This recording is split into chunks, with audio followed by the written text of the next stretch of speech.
안녕하십니까. 재활닥터 민원장입니다. 오늘은 편마비나 사지마비 환자에서의 보행 훈련에 대해서 말씀드리겠습니다. 마비 환자에 있어서 가장 환자가 관심을 가지는 경우는 그런 주제는 아무래도 보행이 되겠습니다. 왜냐하면 우리가 가정과 사회로 돌아갈 때 필요한 일상생활 동작 수행 능력 중에서 실제적으로는 인지 능력, 판단력, 언어 능력, 상지의 손을 사용하는 수부 동작 능력들이 중요하나 환자나 보호자가 주로 관심을 두는 기능은 아무래도 보여지는 보행에 집중이 되기 때문입니다. 그래서 저는 항상 보행뿐만 아니라 다른 주요한 기능의 훈련에도 관심을 가져야 된다고 항상 강조를 하긴 합니다. 특히 이런 사회적 소통 능력, 이 부분에 대해서 저는 굉장히 강조를 많이 하고 있습니다. 예를 들면 지난주에 제가 한번 이제 환자와 보호자 면담을 한 적이 있었습니다. 그 친구는 경추부 척수병증, 척수 손상이 있어서 이 목 아래에 팔다리 사지마비가 있는 젊은 친구였습니다. 20대 초반에. 본인도 갑자기 그런 질병이 발생해서 사지마비 환자가 돼서 자기 모든 일상생활을 가족들한테 의존하는 이런 상황들이 굉장히 받아들이기 어려웠을 겁니다. 그래서 몇 개월 지난 이후에는 우울감이라든지 의욕의 저하, 보호자 의존이 문제가 되었던 경우가 있어서 제가 한 30분 정도 상담을 하면서 그런 얘기를 했습니다. 너는 어쨌든 나중에 걷게 될 것이다. 왜냐하면 지금 이 사지마비의 근력이 충분히 회복되지 않더라도, 물론 그걸 회복되기 위해서 매일매일 열심히 훈련을 해야 되겠지만, 영화 중에 톰 크루즈라는 배우가 나온 영화가 있습니다. 엣지 오브 투마로우라고. 거기 보면 이 근력을 증강시키는 그런 엑소스켈레ટલ이라는 장비가 있습니다. 외골격이라고 해서 증강파워 장비가 있습니다. 그래서 이런 장비들이 향후 미래에 개발될 가능성이 충분하기 때문에 지금 하루하루 재활치료를 열심히 한 것뿐만 아니라 혹시 미진하더라도 수년 안에 그런 장비들이 현실화되면 너는 그 증강파워 장비를 착용하고서 대부분의 일상생활을 하게 될 것이다라는 그런 격려를 해준 적이 있습니다. 그래서 지금 중요한 건 최대한 근육의 볼륨을 유지하는 훈련을 게을리 하지 말고 이렇게 우울하고 어떤 다른 사람들하고의 어떤 소통을 갖다가 회피하는 그런 행동을 보이지 말고 사회적 소통 능력을 키워라. 사람들이 너와 대화하고 싶게 그렇게 스스로를 단련해라. 이렇게 얘기를 해준 적이 있습니다. 어쨌든 오늘의 주제는 이 보행에 관련된 부분인데요. 보행 중추는 뇌에서 미드브레인이라고 하는 중뇌에 있습니다.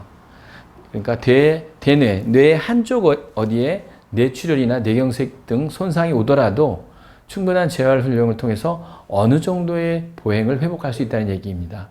이 보행에 있어서는 크게 세 가지가 중요한데요. 첫 번째는 근력입니다. 체중을 지탱하고 몸을 앞으로 보낼 수 있는 힘. 두 번째는 균형 능력입니다. 이것은 마비가 한쪽으로 온다 하더라도 한 다리로 버티고 다른 다리를 앞으로 보낼 수 있는 그런 능력. 밸런스를 유지할 수 있는 것인 거죠. 밸런스를 유지하지 못하면 넘어지게 되니까요. 세 번째로는 인지 능력입니다. 그것은 앞에 있는 장애물을 파악하고 그것을 피해간다든지 그거에 맞게 내 동작을 변형할 수 있는 그런 판단력을 말하는데 그런 인지 능력이 중요하겠습니다. 그럼 움직이지 않는 다리를 어떻게 움직일 수 있나요? 이건 다양한 훈련 방법이 있습니다.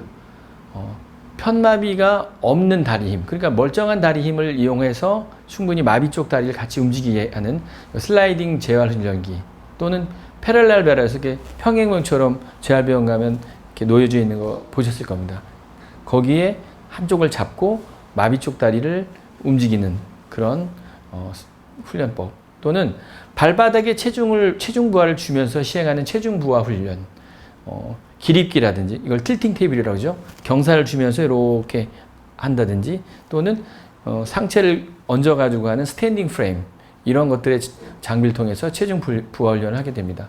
그 다음으로는 근육의 볼륨을 유지하기 위해서 다리 근육의 수축을 촉진하는 전기 자극법 Functional Electrical Stimulation이라서 FES라고 많이 통용됩니다. 그런 전기 자극요법이 있겠고 그 외에도 다양한 기구 운동을 병행하게 됩니다. 재활병원에 가보면 일명 환자들이 코끼리라고 해서 팔다리를 이렇게 돌리면서 근력을 키우는 그런 운동기구들도 사용하게 됩니다. 체중 부하 훈련 및 계단 훈련 역시 중요한데요. 체중 부하 훈련을 통해서 하지의 전체적인 균형 능력 향상을 도모할 수 있습니다.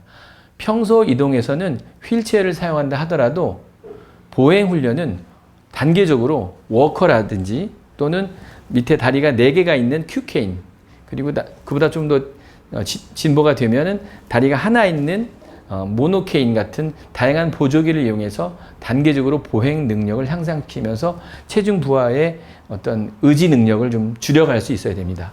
또한 결국 재활이라는 것은 7회 활동을 어느 정도 가능하다는 전제를 갖고 있기 때문에 실외 활동을 대비해서 계단 보행 훈련도 필요합니다. 계단을 하기 전에 먼저 얕은 발판을 이용해서 발판 오르내리기 훈련을 통해서 기본기를 닦고 먼저 계단 올라가기를 성공하고 나서 계단 내려가기를 훈련하게 됩니다. 왜냐하면 계단 내려가기가 훨씬 어렵기 때문입니다. 그리고 낙상의 위험도 훨씬 높고요. 균형 훈련에서는 밸런스 트레이닝에서는 4가지가 중요한데 양쪽 다리에 체중을 똑같이 주고 바르게 설 수 있는 능력을 말하고 섰으면 흔들리지 않고 유지할 수 있는 능력, 그 다음에는 그 상태에서 어떤 동작이 이어질 수 있어야 됩니다. 앉았다 서기, 팔을 뻗어서 물건을 잡기, 걷기처럼 신체의 무게중심이 이동할 때 넘어지지 않도록 무게중심을 조절하는 능력이 중요하겠습니다. 또 하나는 장애물이 발생했을 때 그것을 피해갈 수 있는 능력입니다. 버스나 지하철처럼 바닥이 갑자기 움직이거나 발이 돌부리에 걸렸을 때 넘어지지 않도록 무게중심을 조절하는 능력이 필요하겠습니다. 그럼 어떻게 하면 균형이 좋아질까요? 누워있는 것보다는 앉아있는 것이 더 좋고 앉아있는 것보다는 양발을 모아서 서 있는 것이 아무래도 균형 발전에 도움이 되겠죠. 일단 서 있는 상태에서 무게중심을 이동하는 훈련을 해서 앉아서 팔을 뻗어서 손으로 물건을 잡거나 발판 위에서 아래로 발을 내려닫기 또는 발판 내려가기, 올라서기 이런 것들을 하고 요새는 장비를 이용해서 균형을 훈련하는 장비들도 나와 있습니다. 올라서면 바닥이 약간씩 흔들리면서 균형의 어떤 피드백 훈련을 하는 그런 다양한 장비들이 재활병원에 있으니까 그런 것들을 이용해서 훈련하면 훨씬 더 호전이 빨리 될 수 있겠습니다. 또 하나, 걷는 능력을 하려면 하지 관절이 굳어버리는 것, 관절 구축이 절대 있었으면 안 됩니다. 그래서 관절 구축 예방이 중요한데요. 무릎 관절 밑에 편하라고 베개나 수건을 받쳐놓는 경우가 있는데 이렇게 되면 무릎이 굳어진, 굴곡된 상태로 굳어지게 됩니다. 그래서 이런 일이 없도록 프로퍼 포지셔닝, 적절한 관절 각도 유지하는 것이 굉장히 중요합니다. 무릎은 굽히기는 쉽지만 펴지기는 어렵기 때문입니다. 또한 하지에서는 이제 발목 관절 구축의 예방도 필요한데 발목 관절은 손으로 스트레칭하기가 굉장히 어렵습니다. 그래서 이런 경우는 환자의 체중을 이용해서 스트레칭하게 됩니다. 그래서 경사대 또는 기립기를 이용해서 오래 서 있는 동작을 하고 그 이후에는 또 일부는 수기 치료로 또 관절 구축을 풀어주기도 합니다.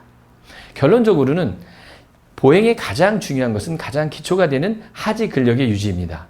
그리고 그런 균형 능력, 서 있는 것을 유지할 수 있는 균형 능력, 그리고 이런 장애물들을 피하면서 실제적인 보행을 이루어가고 할 수 있는 인지 능력, 이런 것들을 충분히 갖추고 꾸준한 보행 훈련을 통해서 바깥 세상으로 나갈 희망을 꿈꾸시기 바랍니다. 예, 이상 마치겠습니다.